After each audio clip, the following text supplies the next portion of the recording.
இன்னைக்கு ஒரு ஸ்பெஷல் லவ்வபிளான ஆர்டரை நான் பிளேஸ் பண்ண போறேன். என்னோட ஆஃபீஸ் ஸ்டாஃப் சொன்னாங்க, இந்த மாதிரி வாட்ஸ்அப்ல எங்களுக்கு ஒரு மெசேஜ் வந்துருச்சு, என்னோட வைஃப் பர்த்டேக்காக அவர் வந்து கிஃப்டா இதை ஆர்டர் பண்றாருன்னு. ஹஸ்பண்ட் வைஃபுக்கு வாங்கி கொடுக்கறது பெரிய விஷயம் இல்லையா? ஒரு சின்ன பொருளா இருந்தாலும் சரி. கிருத்திகாக்காக பியூட்டிஃபுல்லான அந்த பீகாக் டிசைன் ஹாரம் தான் அவங்க ஹஸ்பண்ட் ஆர்டர் பண்ணியிருக்காரு. ஒரு கிஃப்டை வச்சு பேக் பண்ணலாம்.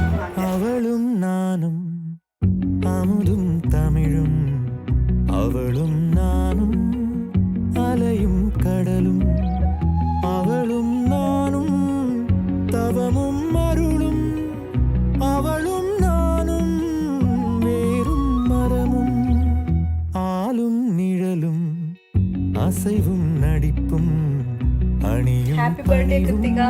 இந்த கிஃப்ட் வந்து உங்களுக்கு கரெக்டான டைமுக்கு உங்களுக்கு வந்து சேர்ந்து நம்புறேன். Happy birthday.